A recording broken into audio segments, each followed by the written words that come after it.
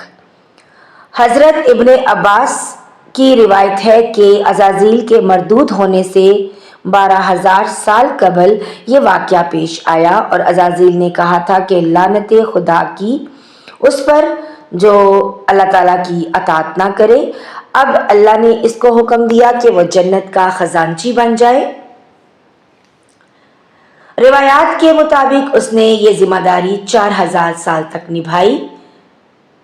یہاں جنت میں عزازیل نے درس و تدریس کا سلسلہ شروع کیا، اور جبرائیل، میکائیل، اسرافیل اور عزرائیل علیہ السلام اس کے درس میں دیگر فرشتوں کے ساتھ شریک ہوتے تھے۔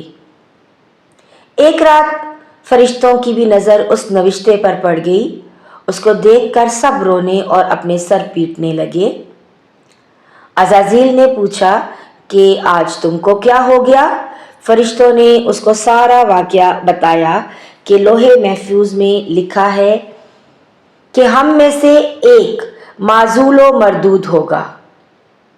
اس دوران زمین پر جنات نے سرکشی اختیار کی اور اللہ کی نافرمانی کرنے لگے، اور زمین پر فساد پھیل گیا۔ تو عزازیل نے اللہ تعالیٰ سے زمین پر جا کر فساد فروغ کرنے کی اجازت طلب کی۔ اللہ نے اسے 4,000 فرشتوں کا سپہ سالار بنا کر بھیجا۔ وہاں عزازیل نے سرکش جنات سے جنگ کی اور کئی کو قتل کیا، اور کئی کو کوہ کاف میں قید کیا گیا، اور اس طرح زمین کو فساد سے پاک کیا۔ عزازیل زمین پر تھا کہ اس دوران اللہ رب العزت نے حضرت آدم علیہ السلام کی تخلیق کے لیے جو خاک یعنی مٹی زمین سے منگوائی تھی وہ تیار ہو گئی، اور حضرت آدم علیہ السلام کا پتلا تیار ہونا تھا۔ اسرائیل نے واپس آ کر یہ سب دیکھا اور فرشتوں سے دریافت کیا کہ یہ کیا ہے۔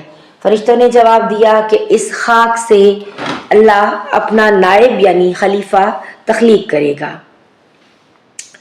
عزازیل نے کہا کہ سچ ہے، لیکن اگر اس کو میرا فرمان بردار کیا گیا تو اس کو ہلاک کر دوں گا، اور اگر مجھے اس کی فرمان برداری کا حکم دیا گیا تو اس کی فرمان برداری نہ کروں گا۔ قصہ مختصر کہ جب اللہ تعالیٰ نے حضرت آدم علیہ السلام کا پتلا تیار کر لیا اور اس میں روح پھونکنے کے بعد اللہ نے حضرت آدم علیہ السلام کو علم الاسماء عنایت کیا، تو اللہ نے فرشتوں سے کہا یہ زمین پر میرا نائب ہوگا۔ تو فرشتوں نے عرض کی کہ یا اللہ تو اسے زمین میں نائب بنا کر بھیجے گا، یہ وہاں خون خرابہ اور فساد برپا کرے گا۔ اللہ رب العزت نے فرمایا کہ تم نہیں جانتے جو میں جانتا ہوں۔ اللہ نے فرشتوں سے کہا کہ اچھا اگر تم جانتے ہو تو ان چیزوں کے نام بتاؤ۔ فرشتوں نے عرض کی یا اللہ ہمیں تو بس اتنا ہی علم ہے جتنا کہ آپ نے ہمیں سکھایا ہے۔ اس کے بعد اللہ نے حضرت آدم علیہ السلام کو حکم دیا کہ ان چیزوں کے نام بتاؤ، تو حضرت آدم علیہ السلام نے ان چیزوں کے نام بتا دیے۔ اللہ نے فرمایا میں نہ کہتا تھا کہ میں جانتا ہوں اور تم نہیں جانتے۔ اس کے بعد اللہ نے تمام فرشتوں کو حضرت آدم علیہ السلام کو سجدہ کرنے کا حکم دیا، تو تمام فرشتے سجدے میں گر گئے مگر عزازیل نے سجدہ نہ کیا، اور وہ جنوں میں سے تھا۔ اللہ نے پوچھا اے عزازیل کس چیز نے تجھے میرا حکم ماننے سے روکا؟ تو عزازیل نے جواب دیا کہ اسے تو آپ نے سڑی ہوئی مٹی اور گارے سے بنایا ہے، جبکہ مجھے آگ سے بنایا ہے۔ میں اس سے افضل ہوں، تو میں اسے سجدہ کیسے کروں؟ اللہ رب العزت نے جواب دیا کہ اچھا تو نیچے اتر جا، تجھے حق نہیں تو یہاں بڑائی کا گھمنڈ کرے، نکل جا یہاں سے کیونکہ تو مردود ہے، اور اب تجھ پر روز جزا تک لعنت ہے۔ عزازیل نے جو کہ اب ابلیس بن چکا تھا کہا، میرے رب یہ بات ہے تو پھر مجھے اس روز تک کے لیے مہلت دے جبکہ سارے انسان دوبارہ اٹھائے جائیں گے۔ اللہ نے اسے یہ مہلت عطا کی اور اس دن کے بعد سے شیطان انسان کا دشمن بن گیا ہے۔ ناظرین، یہاں تک تو یہ قصہ عزازیل سے ابلیس بننے کا تھا اور وہ قصہ تو ختم ہوا، لیکن اب اس میں ہمارے لیے کیا سبق ہے وہ دیکھنا چاہیے۔ پہلی بات کہ جب اللہ کا حکم آ جائے تو پھر اعلیٰ و ادنا، افضل اور برتر کے چکر میں پڑنے کی بجائے صرف اللہ کے حکم کی اطاعت کرنی چاہیے۔ اگر کوئی اس شش و پنج میں پڑ گیا تو مارا گیا۔ دوسرا، ابلیس نے حسد کیا کہ اللہ نے ایک مٹی کے پتلے کو اپنا نائب بنا دیا اور اس حسد کی وجہ سے اس نے نافرمانی اختیار کی، تو ہمیں حسد سے بچنا چاہیے۔ تیسرا، ابلیس نے اپنی برتری کا گمنڈ کیا کہ میں تو آگ سے بنایا گیا ہوں اور آدم کو مٹی سے بنایا گیا ہے، تو اس لیے میں افضل ہو کر ایک ادنا کو سجدہ کیوں کروں؟ آج ہم لوگ بھی اپنی قوم، نسل اور قبیلے کی برتری کے گھمنڈ میں پڑے ہوئے ہیں، جبکہ یہ بنیادی باتیں تین ہی ہیں جن کے باعث شیطان نامراد ہوا اور مقرب سے مردود کے درجے پر پہنچ گیا۔ اب ذرا سوچئے کہ ابلیس 4000 برس تک جنت کا خزانچی رہا، 40,000 تک ملائکہ کو واز کرتا رہا، اسی 80,000 برس تک ملائکہ کا ساتھی رہا، 30,000 برس تک مقربین کا سردار رہا، 14,000 برس تک عرش الہی کا طواف پرہیزگاری کی بنیاد پر کرتا رہا۔ وہ اللہ کا مقرب ہونے کے بعد صرف ایک سجدہ نہ کرنے پر مردود ہوا، اللہ کی بارگاہ سے نکالا گیا،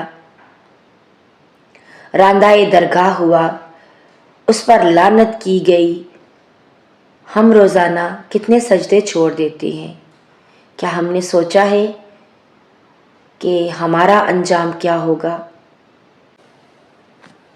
آج کی ویڈیو بس یہیں تک۔ اگر ویڈیو اچھی لگے تو لائک اور شیئر کرنا مت بھولیے گا۔ اگر آپ چینل پر نئے ہیں تو ہمارے چینل کو سبسکرائب کر لیں اور بیل آئیکن ضرور دبا دیں تاکہ ہر نئی اسلامی ویڈیو کا نوٹیفیکیشن آپ تک پہنچ سکے۔ اسی طرح کی مزید اسلامی معلومات کے لیے دوبارہ حاضر ہوں گے۔ تب تک کے لیے اجازت، اپنا بہت سا خیال رکھیے گا اور دعاؤں میں یاد رکھیے گا۔ اللہ حافظ۔